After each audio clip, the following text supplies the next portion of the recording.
고난주간 특별 새벽기도에 나오신 여러분들을 축복합니다. 어제 주일 설교를 통해서 여러분께 말씀을 드렸지만 이사야서는 구약의 어떤 성경보다도 그리스도에 관한 예언이 가장 풍성하게 담긴 책으로 유명합니다. 그리스도의 동정녀 탄생에 대한 예언을 비롯해 이새의 줄기에서 나실 것에 대한 예언, 그리스도의 치유 사건 등등이 담겨져 있습니다. 그 가운데 오늘 우리가 대하는 이사야서 53장은 그리스도의 고난을 아주 생생하게 묘사해주는 아주 특별한 예언의 말씀이라 할 수 있습니다. 지금으로부터 약 78년 전 1947년 2월 이스라엘 사해 근처에 있는 쿰란에서 한 양치기 소년이 잃어버린 양을 찾다가 우연히 들어간 동굴 안에서 항아리에 담겨져 있는 오래된 성경 사본 더미를 발견하게 됩니다. 이게 그 유명한 쿰란 사본이라는 성경인데요, 이 사본의 발견으로 전 세계의 성경학자들은 흥분과 기쁨을 감추지 못했습니다. 이 사본은 기원전 2세기경에 쓰여진 성경으로 기원 후 9에서 10세기경에 작성된 히브리어 구약 성경의 표준인 마소라 사본보다 약 1000년 정도 앞서 기록된 성경입니다. 지금 화면에 보여드리는 것이 이사야서 53장 전체를 기록한 성경인데요, 지금으로부터 약 2150년 전에 쓰여진 성경입니다. 20세기 중반을 대표하는 신학자 중에 오스카 쿨만이라는 학자가 있습니다. 이분은 이사야서 53장이 예수 그리스도와 어떻게 연결되는지를 깊이 연구한 학자인데요, 그는 이사야서 53장의 고난받는 종의 이미지가 예수님의 십자가 죽음을 이해하는 데 아주 중요한 핵심 배경이라 강조를 했습니다. 우리가 신약 성경을 볼 때에 신약의 저자들이 예수 그리스도의 사역과 이사야서 53장의 예언을 연결해서 설명하는 것을 자주 볼 수가 있습니다. 마태는 마가복음 8장 17절에서 이사야서 53장 4절을 이렇게 인용을 합니다. 함께 읽습니다. 시작. 이는 선지자 이사야를 통하여 하신 말씀에 우리의 연약한 것을 친히 담당하시고 병을 짊어지셨도다 함을 이루려 하심이더라. 누가는 누가복음 22장 37절에서 이사야서 53장 12절을 이렇게 인용을 합니다. 함께 읽습니다. 내가 너희에게 말하노니 기록된 바 그는 불법자의 동료로 여김을 받았다 한 말이 내게 이루어져야 하리니 내게 관한 일이 이루어져 감이니라. 요한은 요한복음 12장 38절에서 이사야서 53장 1절을 인용을 합니다. 시작. 이는 선지자 이사야의 말씀을 이루려 하심이라. 이르되 주여 우리에게서 들은 바를 누가 믿었으며 주의 팔이 누구에게 나타나이까 하였더라. 베드로 사도 역시 베드로전서 2장에서 이사야서 53장 5절과 6절과 9절을 각각 인용합니다. 이처럼 신약의 많은 저자들이 예수님의 십자가 고난을 이사야서 53장의 성취로 보았던 것입니다. 사랑하는 성도 여러분, 저는 이번 고난주간 특별 새벽기도에서 이사야서 53장에 나타난 그리스도의 고난에 관해 여러분들과 말씀을 나누며 은혜를 받고자 합니다. 바라기는 오늘을 포함해 새벽 5번의 설교와 성금요일 설교까지 총 6번 선포되는 말씀 속에서 저와 여러분을 향한 하나님의 살아계신 음성 듣게 되기를 간절히 소망합니다. 첫 번째 따라하겠습니다. 그리스도는 연한 순같이 자랐습니다. 그리스도는 연한 순같이 자랐습니다. 어제 설교에서 여러분들과 나누었던 말씀은 고난받는 종의 서막이었습니다. 자, 우리 어제의 본문을 다시 한번 읽도록 하겠습니다. 시작. 보라, 내 종이 형통하리니 받들어 높이 들려서 지극히 존귀하게 되리라.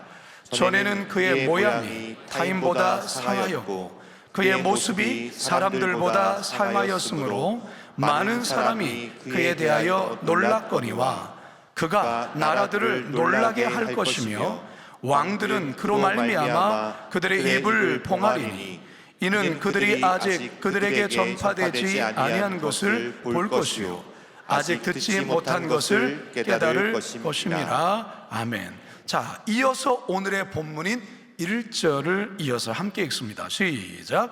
우리가 전한 것을 누가 믿었느냐? 여호와의 팔이 누구에게 나타났느냐? 아멘.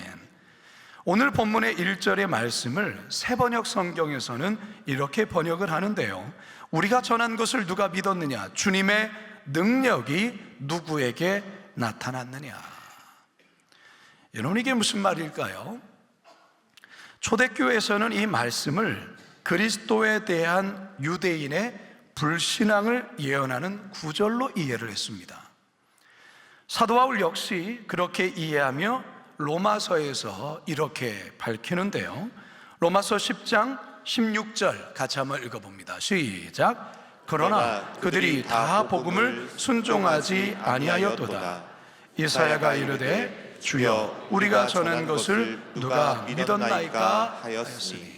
우리가 로마서를 매주일마다 공부를 했습니다.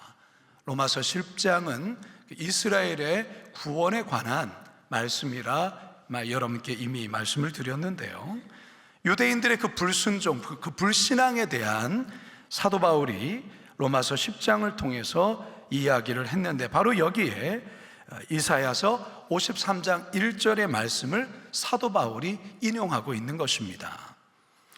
다시 말해서 이 구절은 그리스도에 대한 불신과 배척에 관한 말씀이에요. 그렇다면 왜 사람들은 그리스도에 대해 이처럼 불신하며 배척했던 걸까? 그 이유는 그리스도가 모두가 기대하고 흠모하는 그러한 모습이 아니었기 때문에 그렇습니다. 이사야 선지자는 그리스도의 모습을 이렇게 소개합니다. 2절 상반절입니다. 시작. 그는 주 앞에서 자라나기를 연한 순 같고 마른 땅에서 나온 뿌리 같아서. 공동 번역에서는 이 본문을 이렇게 번역을 하는데요, 그는 메마른 땅에 뿌리를 받고 가까스로 돋아난 햇순이라고나 할까, 이렇게 번역을 하고 있어요. 그러니까 그리스도의 모습이 아주 평범한 거예요. 아니, 평범함을 넘어서 기대 이하의 모습이다, 그런 말이에요. 너무나도 유약한 모습이라는 거예요. 연한 순 같고, 이 연한 순을 공동 번역에서 방금 우리가 살펴봤지만 가까스로 돋아난 햇순, 이렇게 표현하고 있어요. 성도 여러분, 예수님께서 이 땅에 오실 때에 어떤 모습으로 오셨습니까? 다 자란 장성한 성인의 모습으로 천군 천사들의 호의 속에 하늘로부터 구름을 타고 이 땅에 내려오셨습니까? 아니죠. 만약에 그런 모습으로 오셨다면 모두가 예수님을 떠받들며 열렬히 숭배했을 거예요. 예수님 태어나셨을 때에 목동 몇 명과 동방박사 몇 명, 그 외에는 아무도 몰랐죠. 우리 예수님께서 그야말로 왕복을 입고 천군 천사의 호의 속에 하늘로부터 나팔 소리와 함께 오셨다면 예수님의 오심에 대해서 열렬히 환영하고 숭배했을 거예요. 그러나 우리 예수님 그런 모습으로 오시지 않았어요. 마리아의 자궁에서 10달 동안 태아로 자라셨고 베들레헴 마구간의 가장 누추한 곳에 태어나셨어요. 부모의 돌봄이 없으면 생존할 수 없는 갓난 아이로 태어나셨어요. 폭군 헤롯의 칼을 피해 부모의 품에 안겨 애굽으로 황급히 피난길을 가셔야 했어요. 나사렛으로 돌아와 정착하며 살 때는 아버지 요셉을 통해 목수일을 배웠고, 일찍 돌아간 아버지 요셉을 대신해 목수일을 하며 가족들을 부양하며 살아야 했어요. 가난한 집안에 홀로 된 어머니를 모셔야 했고, 여러 명의 동생들을 양육해야 하는 고단하고 힘든 삶을 우리 예수님께서 사셨어요. 이사야 선지자의 말씀 그대로 예수님은 이 땅에서 그야말로 연한 순같이 자랐고, 마른 땅에서 나온 풀뿌리와 같은 인생으로 우리 예수님 자라셨다라는 거예요. 그렇다면 왜 그리스도는 모두가 기대하고 흠모하는 그런 모습이 아닌 이런 연약한 순 같은 모습으로 오셨고, 그런 모습으로 사셨을까? 우리 예수님 이 땅에 사는 유약하고 연약한 자들을 위해서 그리하셨어요. 땅에서 온갖 눈물과 서름과 아픔으로 애통하는 자들을 친히 위로하시기 위하여 우리 주님 그리하셨어요. 그래서 우리 예수님은 가난한 자들의 고통을 아시고, 일찍 아버지를 잃은 자녀들의 눈물을 아시고, 막막한 가정 경제를 책임지고 가족들을 부양해야 하는, 그래서 무거운 인생의 짐을 지고 버둥대며 살아가는 자들의 그 삶의 무게를 우리 예수님이 아셔요. 왜요? 우리 주님이 친히 그런 삶을 사셨기 때문에. 그래서 히브리서 기자는 히브리서 4장 15절을 통하여 이러한 말씀을 우리에게 전합니다. 시작. 우리에게 있는 대제사장은 우리의 연약함을 동정하지 못하실 이가 아니요 모든 일에 우리와 똑같이 시험을 받으신 이로되 죄는 없으시니라. 우리의 연약함을 동정하지 못하실 이가 아니요 모든 일에 우리와 똑같이 시험을 받으신 분이다. 우리와 똑같은 인간의 연약함 속에 사신 분이다. 그래서 우리의 희노애락을 우리 주님도 직접 겪으셨기에 아시는 거예요. 그래서 우리 예수님은 마태복음을 통하여 인생에서 수고하고 무거운 짐으로 지쳐있는 자들을 향하여 우리 주님 이렇게 그들을 초대하고 있지 않습니까? 마태복음 11장 28절 시작. 수고하고 무거운 짐진 자들아 다 내게로 오라. 내가 너희를 쉽게 하리라.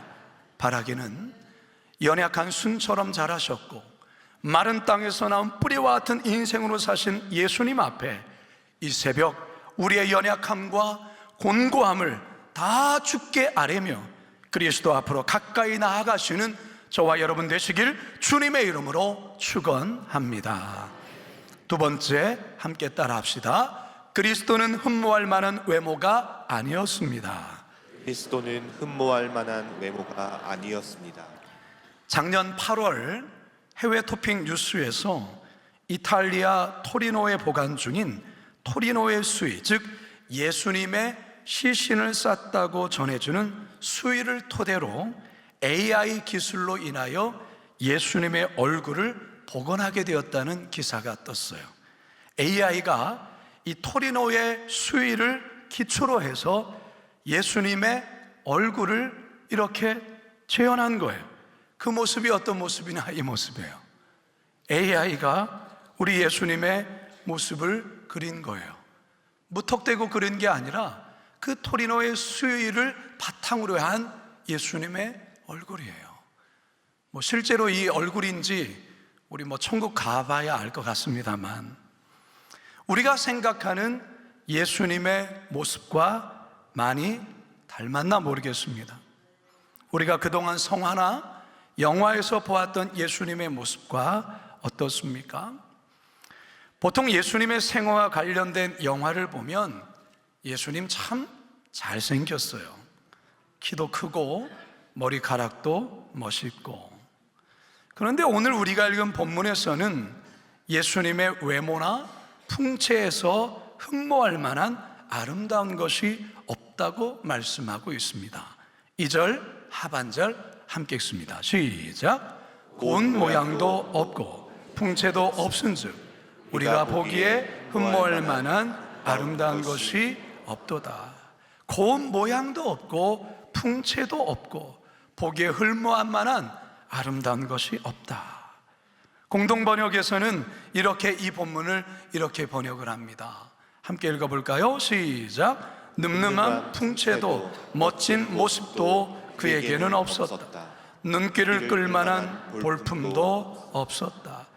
이 풍채라고 번역한 히브리어 하다르는 장식, 빛남, 광채, 위엄 등을 의미하는 단어입니다. 그러니까 예수님의 모습에서 어떤 귀족이나 왕족과 같은 광채나 위엄 같은 것이 없었다라는 거죠. 그는 아주 평범한 모습으로 어떤 외형에서의 특별함을 가지고 있지 않았다라는 거예요.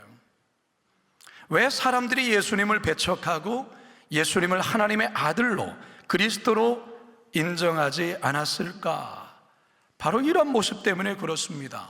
그의 출신이나 학벌이나 외모에서 어떠한 특별함을 찾을 수 없고 너무나도 평범했기 때문에 그렇습니다. 이 같은 반응은 빌립이 예수님을 만난 감격 가운데 친구 나다나엘에게 찾아가서 나사렛 예수를 소개했을 때 나다나엘의 반응을 통해서도 우리는 알 수가 있어요. 요한복음 1장 45절과 46절 상반절 시작. 빌립이 나다니엘을 찾아 이르되 모세가 율법에 기록하였고 여러 선지자가 기록한 그 일을 우리가 만났으니 요셉의 아들 나사렛 예수니라. 나다니엘이 이르되 나사렛에서 무슨 선한 것이 날 수 있느냐. 빌립이 나다나엘에게 야 내가 그리스도 메시아를 만났다. 요셉의 아들 나사렛 예수야. 나사렛? 나사렛에서 무슨 선한 게 날 수가 있어? 이렇게 얘기하는 거예요. 어떻게 나사렛 출신이 그리스도가 될 수 있겠냐? 그 말이에요. 성도 여러분, 우리가 사는 세상은 어떠한 보여지는 화려한 스펙이나 뭔가 특별함이 있어야 눈에 띄고 선택받을 수 있는 세상이에요. 우리 예수님은 겉으로 보여지는 어떠한 곳에서 사람들에게 주목을 받거나 흠모할 만한 것이 없으셨어요. 하지만 예수님의 그 내면과 성품은 그 누구도 갖고 있지 않은 아름다움으로 충만하셨죠. 우선 우리 예수님 온유하시고 겸손한 분이셨어요. 마태복음 11장 29절 상반절입니다. 시작. 나는 마음이 온유하고 겸손하니 나의 멍에를 메고 내게 배우라. 나는 마음이 온유하고 겸손하니. 예수님은 국률과 자비가 풍성하신 분이셨습니다. 마태복음 14장 14절 시작. 예수께서 나오사 큰 무리를 보시고 불쌍히 여기사 그 중에 있는 병자를 고쳐 주시니라. 불쌍히 여기사. 사랑하는 성도 여러분, 세상은 강력한 힘과 지혜와 능력과 화려한 어떤 것으로 세상을 정복할 수 있다 생각합니다. 그래서 오늘도 힘을 가지려고 하죠. 강력한 힘, 강력한 권세를 가지려고 하죠. 강력한 능력을 가지려고 하죠. 모두가 볼 때에 화려한 것을 가지려고 애를 쓰죠. 그래야 세상을 정복하니까. 하지만 우리 예수님 가장 나약한 자의 모습으로 이 땅에 오셨고 별로 두드러지지 않은 어느 누구도 주목하지 않는 모습으로 이 땅에서 사셨어요. 하지만 우리 예수님 사랑으로 세상을 정복하셨어요. 죄인들을 위해 자신의 생명을 기꺼이 내어주시고 원수까지 용서하신 그 사랑으로 세상을 정복하셨던 것입니다. 세상의 어떤 왕들도 가장 능력 있고 힘이 있었던 자들도 해내지 못했던 사랑으로 온 인류를 구원하시고 사랑으로 온 세상을 구원하신 바로 그분이 예수 그리스도세요. 바울은 고린도전서 1장 27절과 29절을 통하여 이렇게 우리에게 선언하고 있습니다. 함께 읽습니다. 시작. 그러나 하나님께서 세상의 미련한 것들을 택하사 죄 있는 자들을 부끄럽게 하려 하시고 세상의 약한 것들을 택하사 강한 것들을 부끄럽게 하려 하시며 하나님께서 세상의 천한 것들을 멸시받는 것들과 없는 것들을 택하사 있는 것들을 폐하려 하시나니 이는 아무 육체도 하나님 앞에서 자랑하지 못하게 하려 하심이라. 아멘. 사랑하는 성도 여러분, 외적인 힘과 능력이 아닌 겉으로는 연약해 보이나 아무런 아름다움 내세울 것 없어 보이나 내면의 아름다움이, 내면의 사랑이 세상을 변화시키는 것입니다.